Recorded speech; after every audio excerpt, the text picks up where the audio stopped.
Good morning. Sunday ആണ്. നല്ല ലേറ്റായി എണീക്കാനായിട്ടേ. ഒരു 8 മണിയൊക്കെ ആയപ്പോഴാണ് എണീറ്റത്. എന്നിട്ട് താഴോട്ട് ചെന്നപ്പോഴത്തേക്കിനും അച്ഛൻ കാറെല്ലാം കഴുകി നല്ല വൃത്തിയാക്കി ഇട്ടിട്ടുണ്ട്. അച്ഛൻ്റെ കൂട്ടുകാരൻ്റെ മകൻ്റെ കല്യാണമാണ്. നമ്മളെല്ലാവരും കൂടെ രാവിലെ അങ്ങോട്ട് പോകണേ. അപ്പോൾ ഇത്തിരി പീനട്ടൊക്കെ കഴിച്ചു.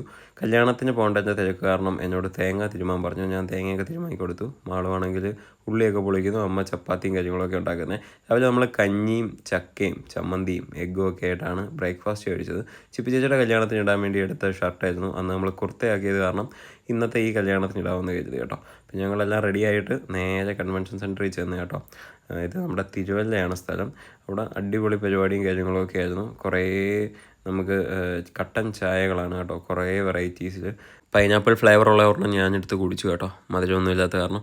പിന്നെ നമ്മൾ പോയിരുന്ന കല്യാണമൊക്കെ കണ്ടു. അടിപൊളി പരിപാടിയും കാര്യങ്ങളൊക്കെ ആയിരുന്നേ. പിന്നെ ഒരുപാട് വെറൈറ്റി ഫുഡ്സ് ഉണ്ടായിരുന്നു. ഞാൻ ഇത്തിരി റൈസും ചിക്കനും സാലഡും ഒക്കെ ആയിട്ടാണ് ഞാൻ കഴിച്ചത് കേട്ടോ. പിന്നെ മാളുവാണെങ്കിൽ ഓടിപ്പോയി ക്യൂ നിന്ന് നമ്മുടെ ഐസ്ക്രീമൊക്കെ വാങ്ങി കഴിച്ചു കേട്ടോ. ഇദ്ദേഹത്തിന് അറിയാമല്ലോ, ഷെരീഫിക്ക. പുള്ളിയുടെ കൂടെ അച്ഛനും അമ്മയും എല്ലാവരും പോയി നിന്ന് ഫോട്ടോസും പരിപാടിയൊക്കെ എടുത്തു. വീട്ടിൽ വന്നപ്പോൾ കണ്ണനും കുഞ്ഞുമോളാൻ്റെ ഉണ്ടായിരുന്നു. കണ്ണൻ നല്ല ഉറക്കമായിരുന്നേ. അത് കഴിഞ്ഞിട്ട് ഞാനും കണ്ണനും കൂടെ പങ്കീസിൽ പോയി ചായ കുടിച്ചു. അപ്പോൾ അതുവഴി സുഞ്ഞിറേട്ടൻ വന്നു. സുഞ്ഞിറേട്ടൻ എന്താ കണ്ണാടിയൊക്കെ വെച്ച് ഷോ ഓഫ് ആണ് കേട്ടോ. പിന്നെ ഞങ്ങൾ വീട്ടിൽ വന്നിട്ട് കണ്ണൻ ഒക്കെ തിരിച്ച് ആലപ്പുഴയ്ക്ക് പോയി.